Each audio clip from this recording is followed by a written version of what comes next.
Dhaggeeffattoota keenya kabajamoo kun hordofaa jirtan Oromiyaa Dijiitaal Miidiyaa. Oromiyaa Dijiitaal Miidiyaan sagantaa marii kan obbo Maammiyyoo Tusiyyoo waliin godhaa ture kutaa lammaffaa isa xumuraa har'a qabatee isinii dhiyaatee jira. Isa kana akka armaan gadiitti itti dhiyaadhaa isiniin jenna.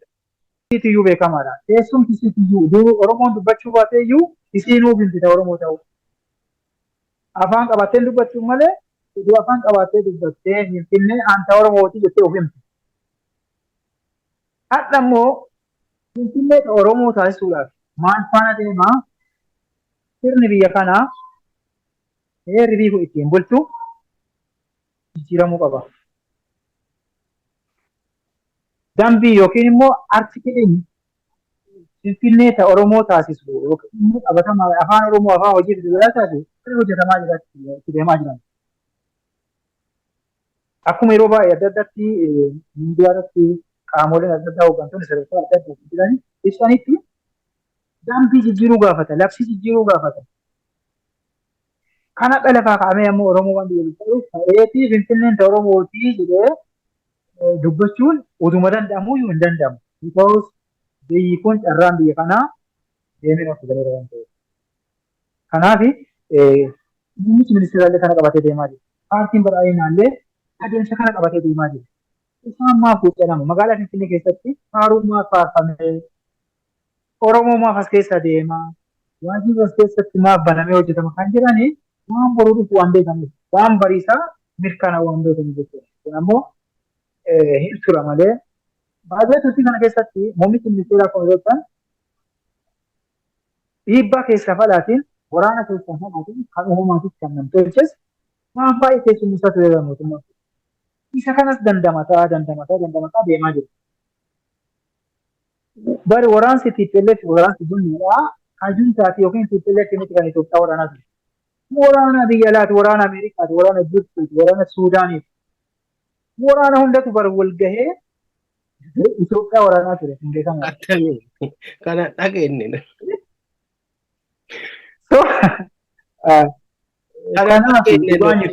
Eertiratu Tigraay waraanaa ture Amaaraa fi maal eessaa dhufe ka biraa hin dhageenye. Ameerikaa. Deeggas Ameerikaan boo'aa fi turte, Awurooppaan boo'aa fi turte, TPLF maal Ameerikaan illee boo'uu qabdi. Anuyyuu ani TPLF nama boo'aa ture keessaa nama tokko. Sittima. Maan naan jedhanii TPLF namni itti qabsaa'ee qabsoo amma dura haasofne san keessaa atti galee maal jedhee itti qabsaa'ee kufuu qaba, dhaaba ciguu qabu, dhaaba hamaadha jedhee fudhadhe. Garuu biyyattii Itoophiyaa keessatti nama akka yaada kiyyaatti jechuudha. Biyyattii Itoophiyaa jedhamtu keessatti wal waraansaanii nageenyi biyyattii ni eessifama jedhee lase kenne waan xiqqoo tana ittiin amanu waan ta'eef dhiisi Abiyyi Eldayin waraaniin dhiisi mari'adhaa jaa ture. Juntaa faras fadda juntaa namni fadda juntaa naan hin jenne barreeffama na jala jiru laal. Viidiyoon baay'ee guyyaa taa'ee halkanii guyyaa hayyoota itti dhiyeessee akkuma si waliin haasa'u kan waraansi kunin waraansa wolootii jenoosaayitiitu geggeeffamaa jira. Waraanni kun maqaa kanaan ristii Amaaraa deebisuuf deemamaa jira. Dhaabaa nurraa jedhaa oduu jennu didanii oofanii asiin gaanii jechuudha. Kanaaf ammallee yeroo sanillee kan waraane eenyunnini sangaa Oromooti achitti nyaatame Amaaraa keessatti. Garuu argitaniittani ta'a. Oromoon achitti eessa dhumate Tigraayitti hin dhumanne. Oromiyaan Oromoo ijoolleen Oromoo Baardar as Alammaata maalii keessa dhumatte jechuudha. Kana baay'ee hordofaa turre waan ta'eef hin beekna wal waraansi biyya sanii fayyaduu jenne. Gaariidha.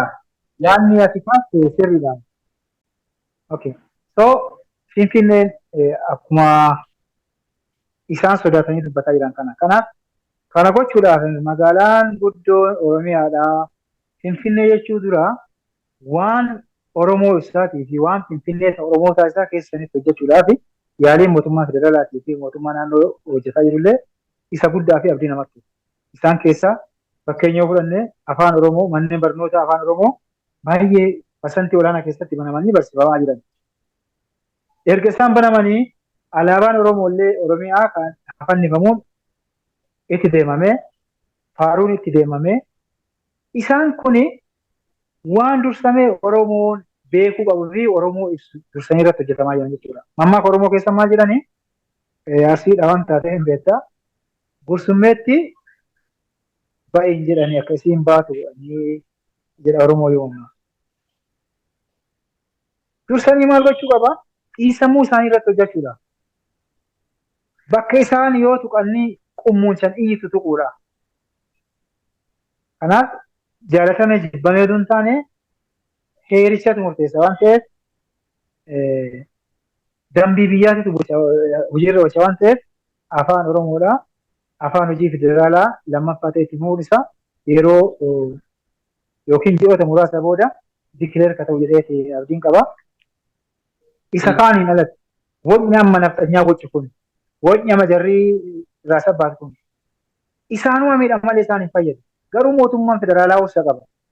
Akka isaanii sirna dimokiraasii keessatti hin yaadadha waltajjii yeroo Tiraampii pirezidaantii keessan turetti mana marii isaanii walgahii keessatti meetittiin takka takkaatee waraqaa fuula facaastee ishii Tiraampiin irratti. An Ameerikaa miti ani an Norweejiyaani. No, yaa. So yaadadha. Dimokiraasii babal'achuu nagaa sanaan. Eengadda immoo finxaalessi lafaa ka'ee aangoo duuba dhiiftee hoo aangoo yoo gadhiiftee biisuun nagaa dubbii haala maaraam iyyuu karaa nagaatiin gadhiisee duuba dhiiftee hoo jedheeti waan isaan barreessanitti kennan dubbataa ture.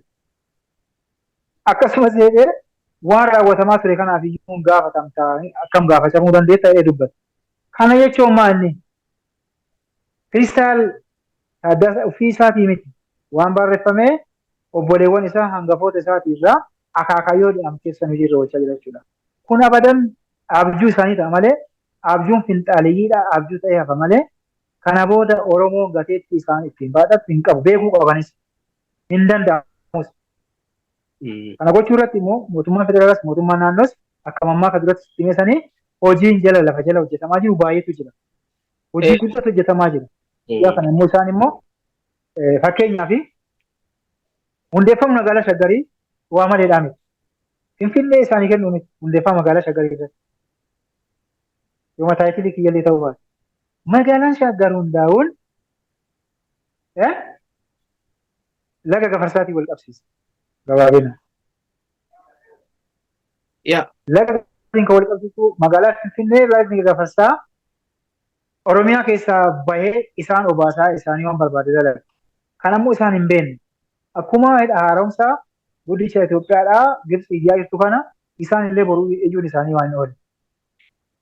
Shaanaan maatiin kiyya dhaabe midhaan oomishni garaagaraa Oromiyaa keessaa isaan galaa jiru. Meegaaf senterii galanii Shaggar of dandeettee magaala guddoo taate waardiyyaa nuti waardiyyaa Finfinnee. Akka afaan bannee dubbannee kana jenneeti labsiidhaan dabarsinee magaalaan guddoon Oromiyaadhaa Finfinneedha. Warri Amaaraa abdii akkas jechuun immoo sirna ittiin bulchaa jiru kana mootummaan paartii badhaadhinaatiin hoogganamu mootummaa hammataa waan ta'eef sirna hammataa, sirna sabdanees, sirna afdanees, sirna damdanees qabatee deemaa jiru kana keessatti immoo saboota kaawwan dhiibuunis mirgi Tigiree achi keessa jiraatu, Guraagee achi keessa jiraatu, Amaara achi keessa jiraatu, ifiinitti lammii biyya alaa achi keessa jiraatu dhiibamuu akka hin qabnetti karaa deemamaa jiru jedheeti amanaa. Baay'ee galatoomii Osumaan si dhagaye maaliif waa'een Finfinnee waa'ee akka nu haasofnu kanatti miti wannoo gaafata. Waa hedduutu kanaaf obseesi dhagaye siin jechuudha waan afaaniin jedhamu osoo hin ta'in wantoonni afaaniin jedhameera waggaa dheeraaf bara dheeraaf jedhaa turreerra namoonni nu duraa jedhaniiranii har'as jedhaa jiru garuu hojii gaafata. hojii kana immoo kutannoon jechuudha. Magaalaan Shaggar waa'ee magaalaa Shaggar namni mormii irraa qabu muraasa malee baay'een hin jiru. Maali tokkodha malee magaalaa Shaggar magaaluma Oromiyaa waliin makanii akka waliin jiraatu taasisuu natti fakkaata. Haa ta'u namoonni tokko tokko waardiyyaa naagala yaada kiyya kun. Magaalaa Finfinnee fi waardiyyaadha jedha. Waardiyyaan magaalaa Finfinnee Shaggar ta'uu hin danda'u. Maaliif lafti guyyaan badaa deema hin hatama. Kondominiyeemiin hatamaa akkuma ture bara TPLF fi kondominiyeemiin hatamaa ture amma lafatu hatama jechuudha. Lafumarra deemtanatu hatamaa jira. Lafa kunniin jirutti tariiti daangaan sun amma daangaan suni xiqqoo waa'ee lafa Finfinnee namnummaan argee Finfinnee jedhaa as dhufanii hagam Bishooftutti deemuu argee jira. Kanaaf tariiti yaadni sun yaada gaariidha. Yaada maali? Yaada ciminaa yoo irra hojjetamee jedhe magaalaan Oromoo bakka jiranitti magaalonni xixiqqoon gurguddoo waliin dhufanii waliin guddatanii karaa argitee teekinooloojii ta'een wal utubanii kun deeggarsa maafi amma biyya nu jirru kanatti magaalaan xixiqqoon illee magaalaan gurguddoon illee waanuma tokko qabu. Waanuma asii magaalaa xiqqoo guddaa argattu xiqqoos argatta maali walii hidhaansi isaanii tokkuma. Geejjibni achi jiru as jira waluma fakkaatu jechuudha. Garuu baay'inni namoota keessa jiran xiqqoodha. Magaalaan xiqqoodha.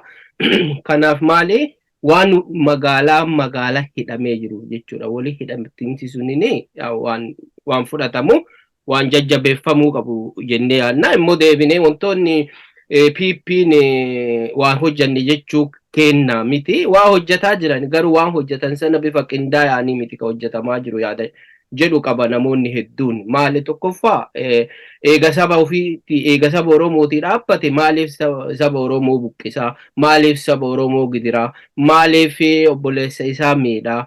Maaliif maqaa aangootiin uummata saamaa?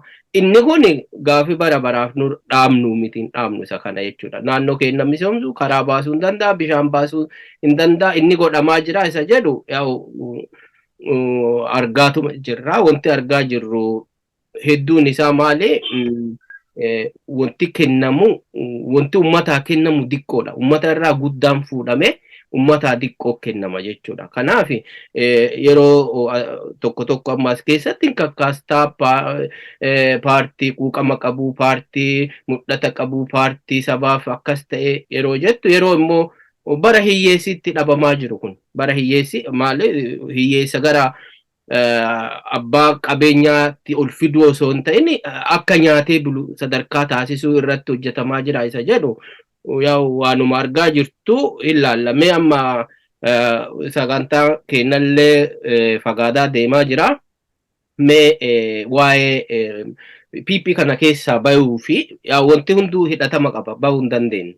Maaliif tokkoffaa waa'ee naannoo haa dubbannu nu amma mee waa'ee Finfinneetti uttaallee deemne. Finfinnee asittuu wantoonni baay'een wanti kenna wanti akka anaaf si'iititti wanti akka ijoollee nu fakkaattuun dubbatuu qabnu hedduutu jira. Tokkoffaan magaalaa Nageellee Arsii sadarkaan isaanii maalirra jiran? Magaalaa Nageellee Arsii namoonni waan xiqqootti ilaalan irra guddaan isaanii. Maal achi bahee kiyya qofaa fi miti yookaan achi baate jechuu kiyya qofaa osoo hin ta'in magaalaan Arsii Nageellee Arsiituun maal qabdi? Wantoota isiin qabdu sanii argeera namni. Immoo mootummaan ija maal ilaalaa jira?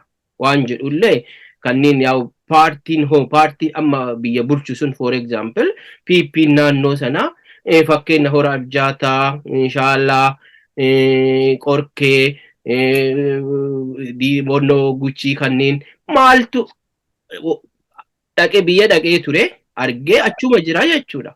Wantoonni kunniin jijjiiramni yeroo itti dhufuun argitu mootummaa waan akkanaa kana irratti hojiilee maal hojjetaa jira? Magaalolee for example yoo quba qabaatte ta'eef for example akkuma naannoo keenyatti magaalaa wal nyaachisanii balleessuun seenaa balleessuu jedhee amana. akkuma jiraniif guddisuu osoo jiruyyuu haa ta'u amma yeroo magaalaan Kuyyaraa nyaatamtee jirti. Shaashamannee nyaatamtee immoo deebitee Nageellee eenyuun nyaatamuuf deemti sodaan jiru. Nageellee uummata bal'aa osoo qabdu qabeenya hammana gahu kana oduu qabdu qabeenya amma maqaa siyaame kanneen oduu qabdu eenyuun nyaatamuuf deemti. Shaashamannee nyaatamuuf deemti moo Zuwaayii nyaatamuuf deemti baatuun. Isa kana mee yoo quba qabaatte akkuma hubannoof ta'utti wantoonni kunniin waan wolootti waan siyaasaati osoo hin ta'in waa'ee kana siyaas diinagdeedhaan wanta nama asirra kaasaa jiru. Sabni tokko saba ta'uu kan danda'u gaafa siyaasaaf diinagdeen utubame qofa. Tokkummaa siyaas diinagdeen isa sana irraa gaafa fayyadamoo ta'e jechuudha. Maalirraa fayyadamaa jira? Mee waan kana mee aga quba qabdutti yoo jiraate. Nyaatamtu baay'ee gaariidha. Sirriidha. Biyya guddina ibsu keessatti wantoonni dalagaman baay'een isaanii yeroo jalqabaatiif gaafii kaasu beekamaadha. Fakkeenyaaf guddina biyyoota baha dhiyaatitti biyyoota akka Eeshiyaa biyyoota ofii keessaa kana yoo fudhattanii guddinni isaanii guddaan humna qabu san maal godhanii sarsab walitti fidan jechuudha. Humna qaban kana walitti fidanii waan biraa irraa argatan. Humni gaafa walitti dhufe waan haaraa kenna. Humna cimaa uumuu danda'a. Magaalli Los Angeles yoo jiraatte magaalli Los Angeles fi kan biroo kan ollaa asii jirtu yoo walitti fidamte magaalli humna dura Los Angeles qabdu caalatti gaafa biraatti dhufte maal ta'uu dandeetti? Humna cimaa biraa horatan. Humni isaan horatan kuni human power ta'uu danda'a yookiin humna namaa ta'uu danda'a. Economics yookiin capital ta'uu danda'a. Industrial galteewwan industirii ta'uu danda'a. Hin beekamu. Walitti dhufuun immoo walitti butamuun humna cimaa ijaara. Gaafii ati Kuyyarraa Nageellee jettu kana sirriidha gaafii ka'uu qabu. Kuyyarri akkuma ati dur beektu sadi bakka sanii sochooteetti kobilistoonii keessaatiin alatti sochootan jirtuumi humna hin horanne jechuudha. Waan isii deeggaru arganne itti dhihennaan qaamni hoogganu itti dhihennaan qaamni isii misoomsu humna faca'aadha. Amma magaalli Kuyyaraa aanaa taatee of dandeettee baate. Asumaan Kuyyara hin jedhine kana booddee malkaa sirbaa jedhe. Okay. Malkaa sirbaati. Kuyyara akkaataa moggaasa seenaa isiitii fi haalli dhufiitii isii haalli moggaasa isii xiqqoosi seenaa jallataa waan qabuufi qorannaa manguddoota biyyaatii fi namoota beekamootiin malkaa sirbaatti jijjiiramee jira. Aanaan isii ammoo kutaan magaalaa malkaa sirbaati. Aanaan Kuyyaraa ammoo Kuyyara jennee eegaganne aanaan isii of jala qabattee gandoota baadiyyaa irraas Nageellee irraas gadiis fudhattee isiin hundoofti aanaa iddoo leencaa jedhamutu moggaa'eera. Kana gochuun maaliin seenaa dhufaatii magaalota akkuma dura sii kaasee addunyaa irratti beekamanii walitti gurmaa'uun walitti dhufuun kun immoo irruma caalatti riisoorsii gahaa horataa deeman irruma caalatti of danda'a ofiin of bulchaa deeman. Qaamni itti dhiyeennaan deeggaru immoo qaama isa fagoo jiru isa gurmeessaa jiru waan ta'eef akka magaalaatti magaalli Shaashamanneedha. Aanaa Kuyyaraa yookiin kutaa magaalaa Kuyyaraa malkaa sirbaa kana maal godhan jechuun itti dhiyeennaan hoogganan. Facaatii malee galiin isii irraa gal magaala saniif ta'a. Albuun isiin qabdu yoo qabaate ta'e qabeenya uumamaa isiin qabdu yoo qabaate ta'e gara biraa hin deemamu. Walitti dhufee walitti kuufamee magaaluma sana misoomsa jechuudha. Bifa kanaan hundaa'e. Meebii gaafii kanaan wal qabatee caaseffama magaalota Oromiyaa walitti bubbutaman keessaa baay'een isaanii hin jiran. Gaafiillee kaasan kan hubannaadhaaf namni maaf ta'e jedhanii deemaa jiran baay'een isaanii hin jiran. Akka hubannoo kiyyaatittis akka maamiloon hubatuttis akka miseensa paartii badhaadhinaatittis magaalonni walitti dhufan kun humna walii ta'uudhaaf kan walitti butamanidha. Fakkeenyaaf Boorana ba'aa hundeeffamee ture. Baalirraa magaalonni baay'een isaanii as dhufanii turan. Magaalonni dhufan kunneen mootummaan lafaa ka'eetii miti. Fayyadamummaa uummata kanaa itti dhiyeenyaadhaan hordofuudhaan nageenyummaa magaalaa kanatti dhiyeenyaan hojiirra oolchu yookiin immoo hordoftee mirkaneessuudhaan riisorsiin magaalaan kun qabdu magaalaa kaaniif galtee akka ta'uuf.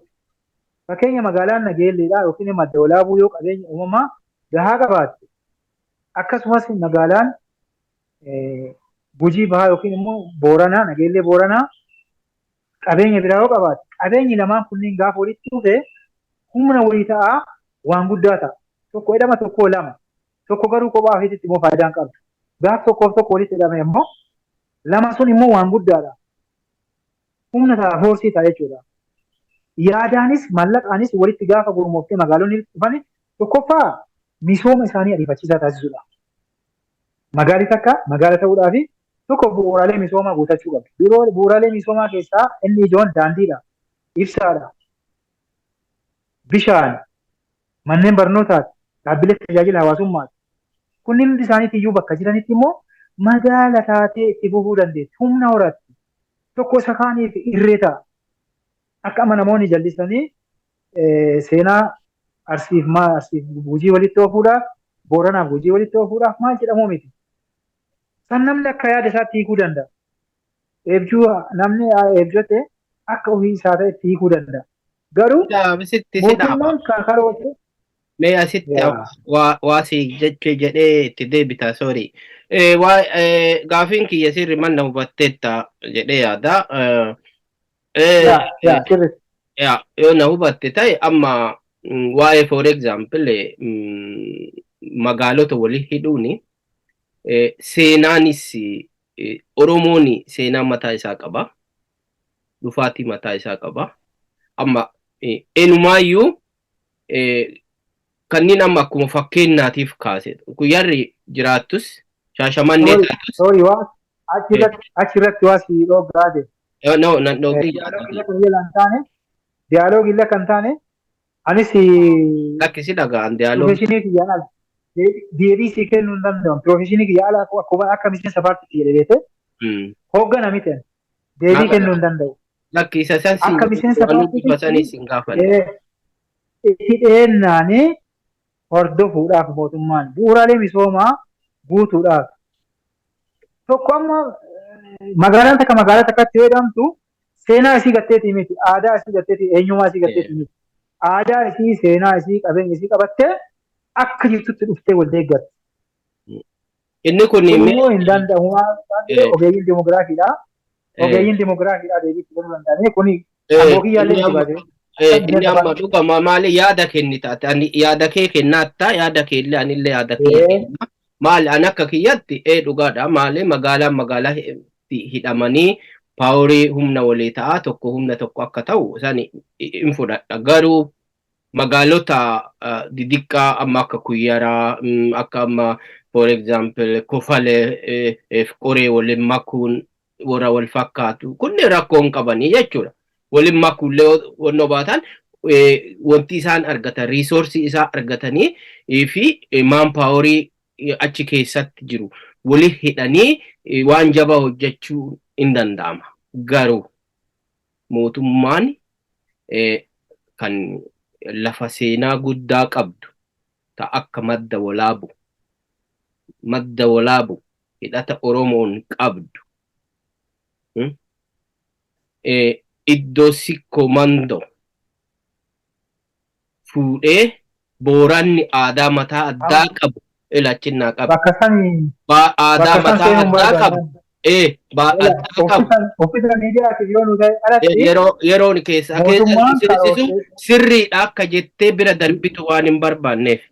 Maafi tokkoffaa sirriidha jennee bira yoo darbine. Akka hubannaa biyyatti akka yaada kiyyaatitti uummata kana tajaajiluudhaaf, uummata kana misooma isaa ariifachiisuudhaaf tajaajila siyaasaa fi ariifataa qulqullina qabu kennuudhaaf yoo itti deemu immoo rakkoo hin qaba jedhamudha. Rakkoo guddaa qaba. Rakkoo eenyummaa saba namni kun Oromoon madda walaabuu maddi walaabu Booranni illee mataa isaa qabaa, Gadaa mataa isaa qabaa, Seenaa mataa isaa qabaa, Aadaa mataa yaa isaa sun sirrii qabaa. bari. Kunniin immoo wantoota kana bifa walitti waliin dhoofneen argitee jiraachuunnoota ammalee ati badii ati kana ta'i ka jedhamu kuni abadani uummata biratti illee hin fudhatamu. Rakkoo biraa kaasaa mootummaan isa kan ammallee maali gad fageenyaan laaluu qaba. Laaluu jiralle argaa jirralle laaluu jiranillee jaarolee mari'aa jirate. Mari'achuu jiran.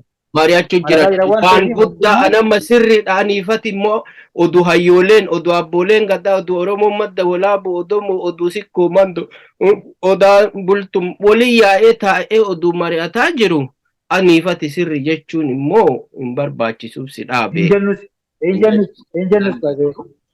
Hin danda'us hin dandeenyu nu lamaanuu inni kun kanuma inni garuu mootummaan maal yaadee maaf walitti hidheedha amma kan yaadan kaase mootummaan maaf magaalaa takka fide kan jedhu fayyadamummaa hawaasaatii fi tajaajila si'ataa akka dhiyeessuudhaan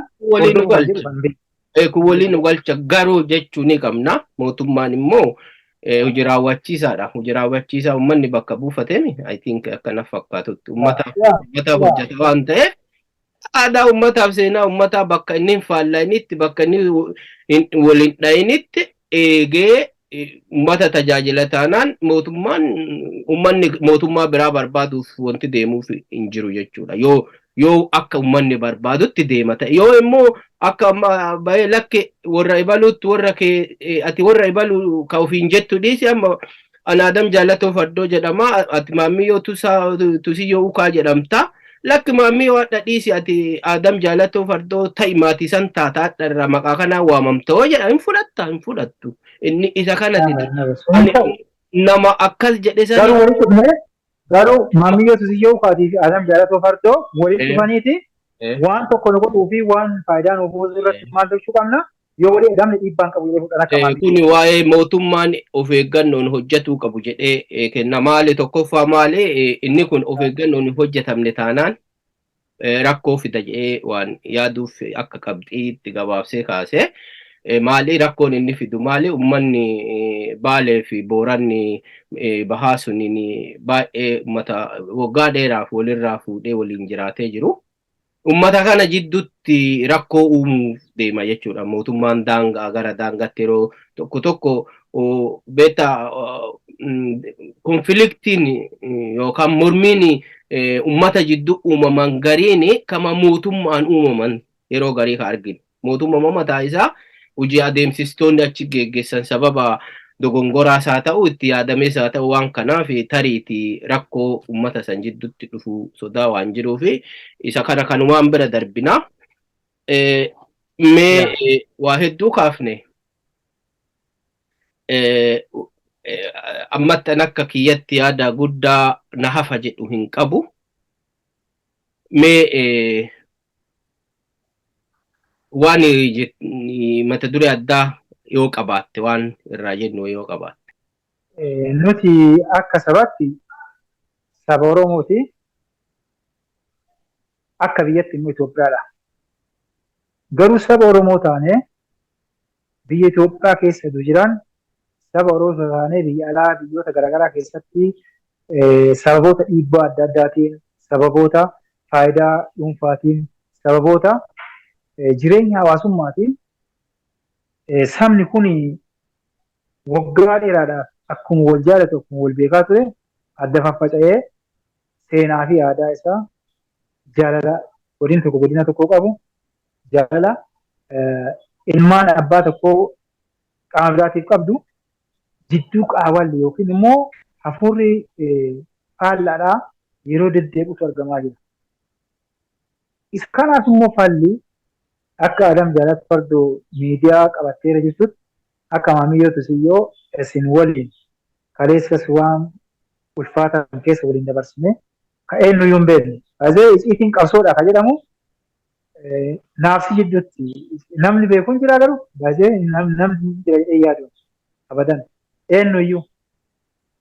Kanaaf amma biyya kanaaf yoo ayyaanna taate dhalattoonni Oromoodha. Kan biyya keessas kan biyya alaatis yoo sabni kun hacuuccaa waggaa 150 kaleessa keessa ture keessatti akka hin deebine, akka hin kufne, akka hin tuffatamne, akka hin arrabsamne ta'amu taate dhaamsi koo diyaaspooraa kan qabu, diyaasporaan biyya alaa jiraattan paartii morkataa biyya keessatti illee saba kana akka wal fixuu, akka afaan tokko hin taane taasiftu, biyya kanaaf jecha, saba kanaaf jecha summii facaasuu waa dhiibnudha. Summiin faca'u kun garee kaan deeggaranii garee kaan abaaruu, garee kaan ol qabanii garee kaan xiqqeessuu, saba kana cabsa malee saba kana hin ceesisu. Ani yoo Tuulama ta'e yookiin immoo yoo Sikkoommandoo ta'e yookiin immoo yoo Gujii ta'e yookiin yoo Boorana ta'e maaltu godina biraatti na duuchisa?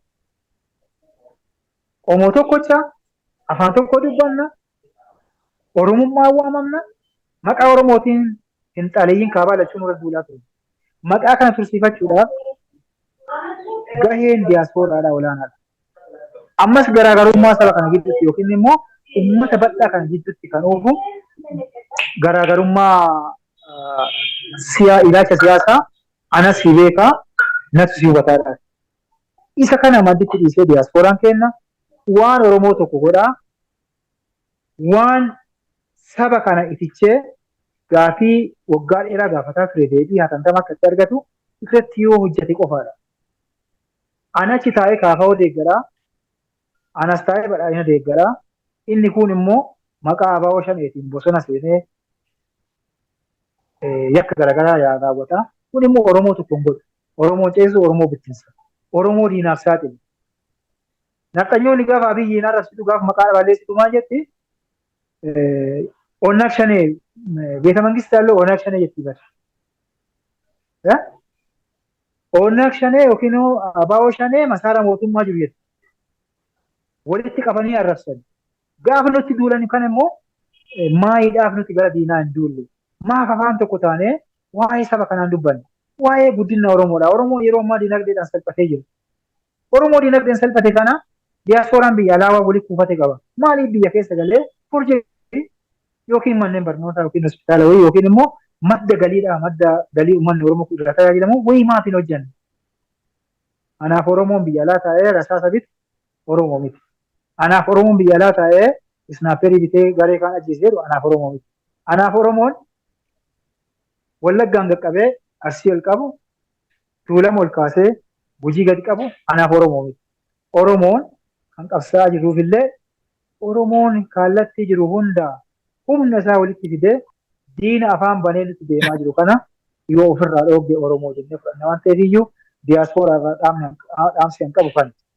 Miseensota biyya keenyaatiif immoo miseensota paartii badhaadhinaa biyya keenyaa kan jaalleewwan na waliin hojjetaniif immoo yeroon tun yeroo garaagarummaa dhiisnee garaagarummaa gidduu keenya jiru dhiisnee tokkummaa keenya waan leellisaa irratti xiyyeeffannu waan ta'eef kanaan booddee mootummaa kamiitiyyuu haa ta'u abadan kan dubbachuu dandeenyu itti amannu kana booddee Amaarti deebitee biyya hin bulchitu.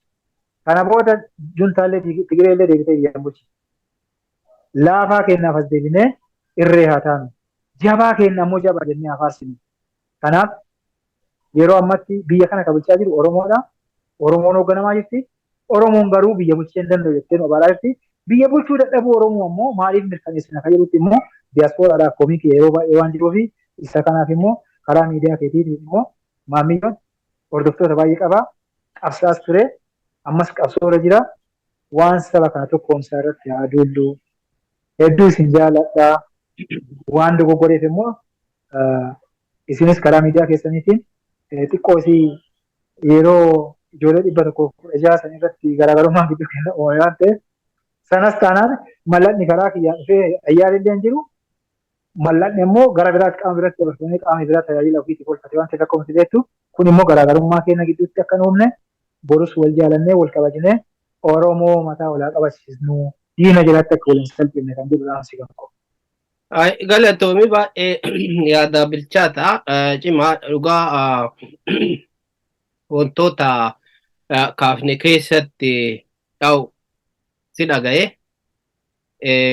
yeroo jalqabaallee waan si affeeree fi immoo wanti kalee waliin darbinellee waan keessa qabsoo keessatti waliin dabarsine sunillee waan jirtuuf argitee tariitii yaada kee ibsattu yaada kee ibsattuuf si dhagaa ture akka gaarii yaada kee illee ibsatte maali kuni onnoo miti namni kalee maal keessa darbee asiin bahe maal godhaa ture tariitii namoonni tokko tokko maammiyyoo hin beekanillee ta'uu danda'an barreessaa yeroo baay'ee paartii Baay'ee asirratti beektaate waan seenanatti ta'e keessa caasaa kan kee ragaa kennuuf keessa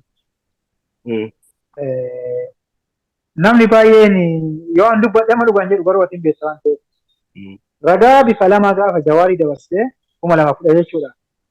Jawaarii dabarsee ka'ee dhumarratti gaafa dabarsu immoo ragaa keetiif kan Jawaarii gidduutti immoo konfiliiktii wayii yookiin immoo waldha'iinsi ragaa wayii uumamee ture.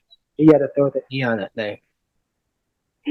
Achumarraa ka'ee murteessaa jiitii fi fayyisoo qabatu. Namni duudhaa turan asis jidduudhaan natti duudhaa turte biqilaa raatee nan jette. Murteessaa ajiitii fi fayyisoo qabatoo bakkees akkuma kan ka'e hojii boonsaa, hojii ulfaataa, hojii sabaa, hojii baay'ee boonsaa iciitii Oromoodhaa sirriitti qabannee waliin deemaa ture. Garuu erga an paartii kanatti dhufe namni yaaduuf namni fageessee yaaduuf namni raawwa jedhu maa waan kana ta'e gartee namaan jechuu hin qabu. Isintu biyya guddate jira. Opiniyinii waan barbaade itti amanuu danda'a, waan barbaade deeggaruu danda'a. Haga na baasaa haga saba kana ceesee dhufu. Garuu damaaf shiramu saba kana irratti hojjechuu hin danda'u. Na baasa jedhee waan dabaa hojjechuu hin danda'u. Murteessaan akkas iciitii waliin hojjetaa turre miidiyaa irratti bahee waan naan jechaa ture yaadatta. Isaan qilleensumaa kennu. Fayyisoo qabate walii akkuma beektu sun akkas. So aniifati isin kaleessa waliin lafa dabarsee suni lubbuu kiyya wareegee dukaan shaashamanne ka'ee uluu makkalaakaan karaa cufee miila kiyyaan dhaqee reeffa kaasee suuraa kan jiru lubbuun suuraa kaasee gaafa bahee sii kennu sanitti garaagarummaan namootaas deebi'aaf badhaa'ina deeggarteedhaaf namatti duulamu kun immoo aadaa Oromoo keessaa baduu qabaadha. Dhaabbachuu hin qabu. Hin barbaachisu waan ta'eef. Ani waan barbaade deeggara waan ta'eef. Paartii badhaadhinaa namni darqisiisee deeggaraan jiru baasee ofii kiyyaatti amanee hojimaata paartii kanatti amanee paartiin kun garuu waan dogoggoreen immoo dogoggortee tannoo karaarra jedhee itti himuu hin danda'a. Kun jaallummaa qabsoo dambii paartiitu eeyyama waan ta'eef. Kanaafiyyuu namoota sanniin illee yaadaan sheer viidiyoo teessana yoo argan isaan iyyuu nu bata waan ta'eef. Waan dubbatte isaanuun dhaganii miidiyaa hordofu. Inni anillee ilaalcha an qabu guddaan maali namni paartii jijjiirachuu hin dandeetta mirga qabda ilaalchas kalee karaa itti qabsaa turteerra karaa kana miti karaa kana waan jedhutti illee qabsaa'uu jijjiirachuu hin dandeetta. An beeku an durumarraa waraanatti amanu ture yeroo baay'ee miidiyaa irratti illee dubbadhee jirallee barreesseerallee waraanni yeroo furmaata malee furmaata waaraa hin ta'u jedhee amana. Garuu roorroo biyyatti roorroo daangaa darbee birmadummaa biyyatti dhufu immoo waraanumatti furmaata. Waraanni garuu diktaatirnati qabadhee itti fufa jennee yoo waraana filanne malee biyya takka waraanaan mooyadhee biyya diimokiraataa taate takka ijaaraa warra jedhu waan arguufi naan taatu isiisan jibba jechuudha. Nama ajjeeftee dhuftee nama ajjeesaa turte mallee nama waraanaan eeggamaa itti diimokiraasiin hin jira jedhee waan hin yaadneefi kanaaf kana gabaabsineetuma kanaan bira darbinaa dhugaadha waa hedduu wanti dubbataa turre hedduu maammiyoon beekamaa maaliin barreeffamaan beekamaa barreeffama kan kee yeroo tokko tokko irra guddaa barreeffama PP bilxiginnaa kanneen hin dubbisu badhaadhinnaa baay'ee garuu maali yoo waa'ee naannoo keessatti namoota waa arga hin dubbisa maali hubannoof dubbisaa hin argaa yeroo deebiteetuma paartima goliin hojjettu san keessatti illee argitee waan kumii paartii sanaa baay'inaan bara kanan barreeffamu deeggaraan hin barreessu tarii sababni ansi dubbisuu danda'eef illee inni guddaani yoo akkuma irra deebii nuttaatiif yoo jenne malee hidhamtee illee turte. Baatii 2-3 si hidhanii turanii yaadadha. Immoo achi baatee illee hattuu maalii jedhaa waa hedduu barreessitaa hin argaa wantoonni sunniin tariiti. Hojii geggeessitoota magaalaa ta'uu danda'an hojii geggeessitootuma aanaa godina sana keessa jira yookaan maallaqa uummataa saamuu warra hattuu wal qabatee barreessitallee jedhee abdadha. Inni kunniin immoo qaamni tokko yoo ati waan inni hataa jiru sana waa wayii dhiisi kun keetii miti kee kana yoo jetteen immoo hin fudhatu. Nama immoo keetii miti jedheen sanatti roorrisa waan ta'eef sababa saniif barreessitallee waan jedhu oduu gabaabsitee yaada kana naa ibsite hin fedha. Maaliif tokkoffaa hidhamuu kan keetiif waan kana daqiiqa gabaabduu keessatti walitti qabiitiiti sababa isaa mee hidhamuun sunini waa'ee olola amma fakkeenya argee ture ijoollee amma maqaa naa waamte teennumata waliin qabsaa ture keessa maammiyootu siyyoo haa ajjeefamu ka jedhu miidiyaa irratti namoota maxxansan argee dubbisee gaddee ture. Maaliif nama kee tokko ani wayyaanee namoota TPLF bara OPDO san nama tokko haa ajjeefamu nama jedhee barreesse tokko hin qabu. Maafi haa seera jala ooluu jedha. Haa ajjeefamu jechuuniif haa seera jala ooluu jechuun wal adda waliin fakkaatan. Ijoollee nama lamaa barreessee jira. Maqaa namootaatiin warroota uummataa burjaajessaa turanii mootummaan ijjannoo irratti haa fudhatu.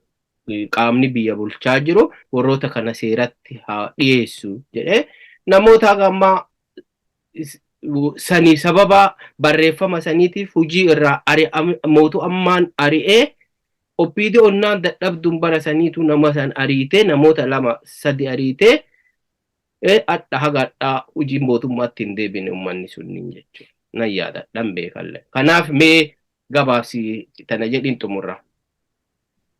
Tole gaariidha. Idiit godha waliin beekamaadha bar. Beekamaadha bar. Waan farda fuudhaniif kooraa fuudhaniif fardi wallaaluu jedhama. Qabsoo keessatti yeroo baay'ee murni tokko yookiin gareen tokko gaafa aangootti dhufu qaama lamatu waliin wal faana dhufu. Tokko qaama faayidaa ofii tikfachuu barbaadu. Tokko ammoo qaama faayidaa biyyaa tiksuu barbaadu. Ana akka maamiyyotti immoo qaama faayidaa ofii tikfachuu deemu sanii waliin galu. Hidhaan kiyya yeroo baay'ee irra deddeebi'an waggaatti durii hidhamne ce'een beeku totaalee. Sooma waggaa kanaa ji'a 3 guyyaa 17 mana hidhaa ture. Akkasumas alaa keessaa jaalleewwan qabsoo waliin qabsaa ture miidiyaa gubbaatti iyyaa turan akkuma argitan sana. Haa hidhamu malee hidhamuun kiyya ammoo anaaf yookiin lubbuu kiyya sarvaayiv na godheera. Yookiin ammoo waan na barsiiseera. Kana keessatti qaamni faayidaa isaati jedhaa yoomillee waan gaarii isa yaadu.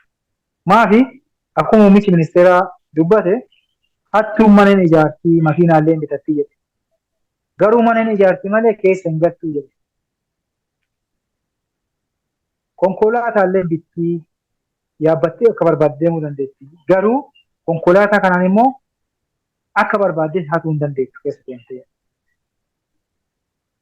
Qaamni faayidaan jalaatu qabee ati faayidaa isaatti hidhattee yoomillee si dhungatu si qummuuncha malee beekamaadha.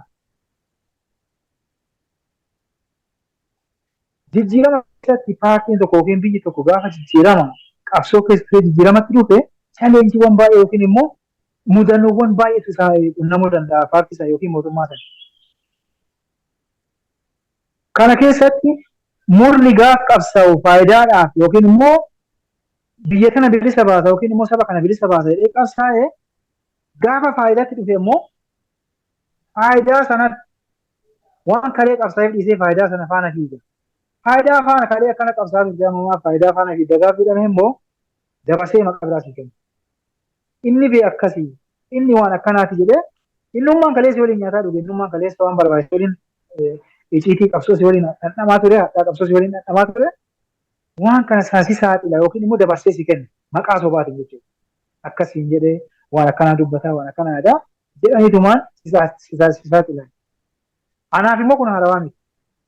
Irra deddeebi'ee durirraa inuma hidhamaa hidhamuun kiyya kun immoo ana barsiisa. Kan hidhamuuf illee kaayyoodha malee hateeti miti. Kana jedhu garuu hattuudha.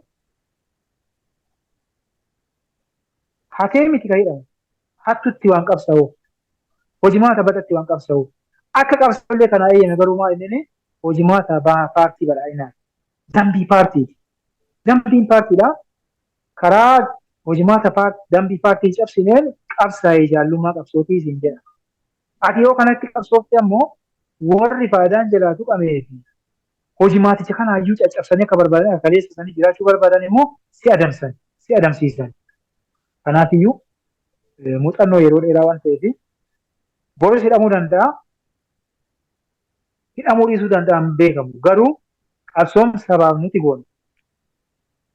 Qabsoon nuti biyya kanaaf goonu immoo firii horataa deemaa jira waan ta'eef sodaachisaadhaaf hidhaadhaaf harka kennannee duubatti waan deebinu waan hin qabneef iyyuu baay'ee hidhaan akka nama sodaachifne hidhaan akka qabsoorra nama ittisne muummicha ministeeraa irraa waa hedduu baranneerra waan ta'eef iyyuu kaayyoo mul'ata tokkodha biyyi sana yoo dandeenye galmaan keenya yoo dadhabne immoo afaan keenyaan adabannee calli jenneetumaan katennee tifoosoo taanee teenna malee akka argite immoo yartuu marti karaarraa gortee hojimaata paartii badhaadhinaa ilma abbaa gadaatiin qarame ummata Itoophiyaa ittiin bulfamaa jiru kana cabsuun atis maal jettee guyyaa sadii baay'ina deeggaraa ture guyyaa sadii qofaa miti yaadamu.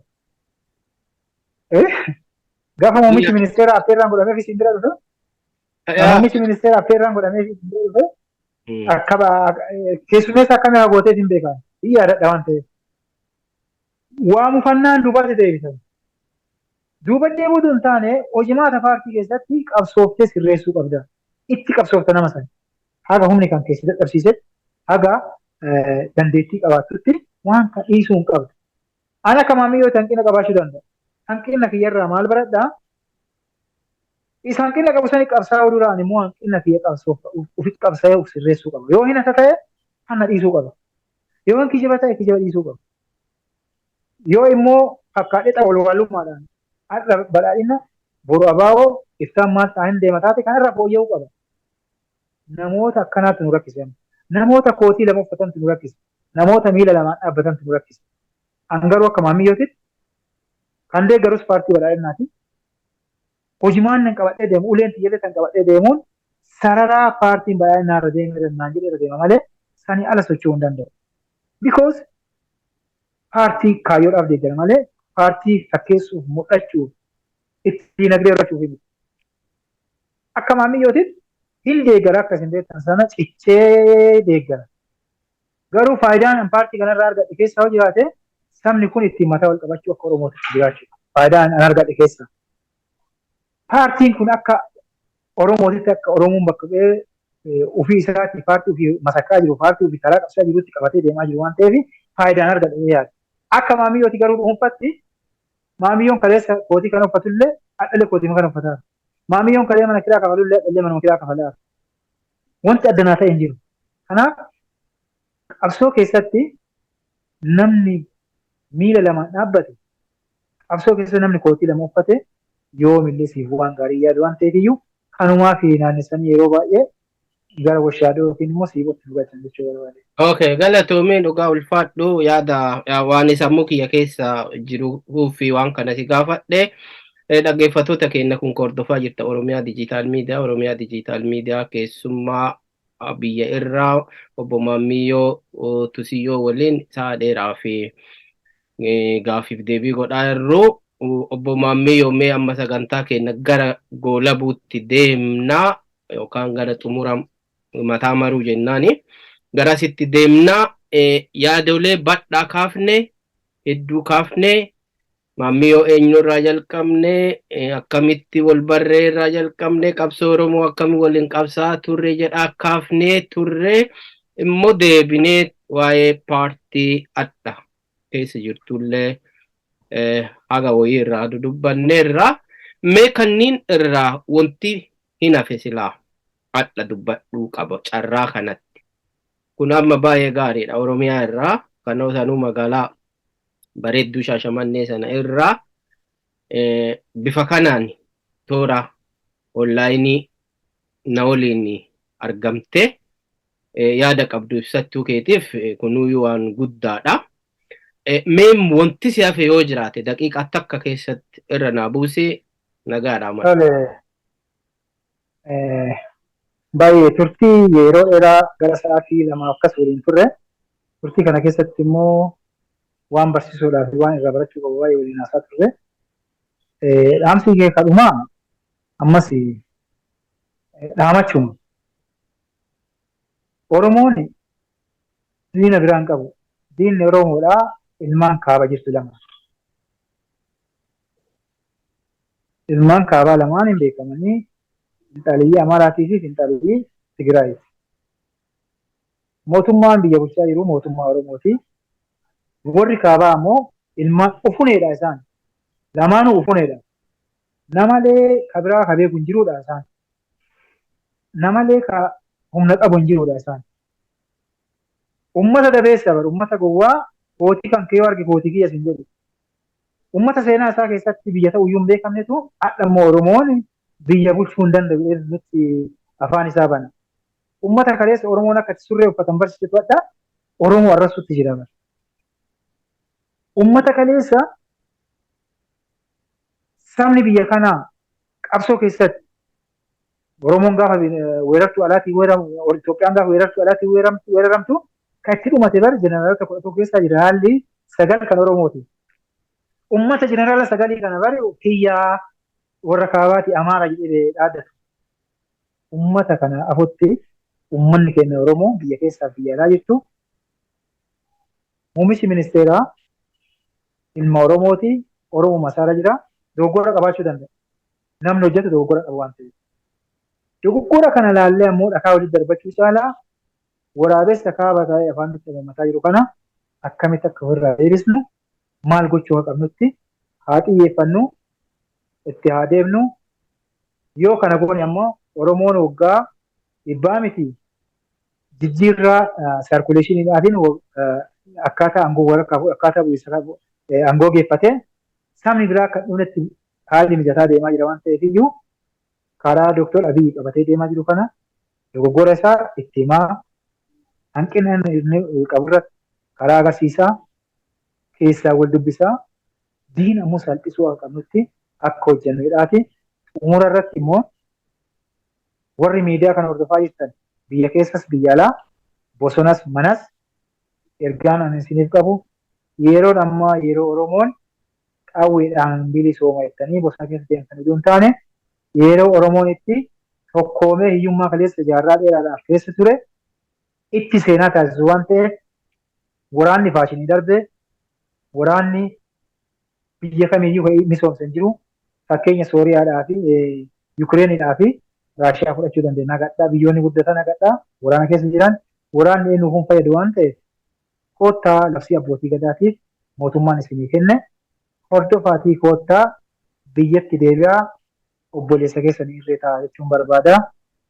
Kan olaamsi galatoomii ulfaadhu dhaggeeffattoota keenya kabajamoo kun hordofaa jirtu Oromiyaa Dijiitaal Miidiyaa sagantaa keenya gara obbo Maammiyyoo Tusiyoo ukaa waliin godhaa turre kanadhaa kanumaan xumurraa yeroo biratti mata duree addaa qabannee yeroo biraa haga wal arginutti kanumaan nagaa yaannuu turaa jedhaa. Atis obbo Maammiyyoon sa'a dheeraa nu kennitee dhaabattee rooba aduu keessa dhaabattee waan silaa godhuu qabdu hunda waan silaa si dhagayamu hunda sodaa tokko malee waan kalee keessa darbites waan waliinis keessa darbines kaaftee asirratti nu qooduu keetiif ulfaadhu horii bulii deebanii siin jedhaa nagayaan nu turi aga yeroo biraa deebinee wal ulfaadha fayyaa ta'a.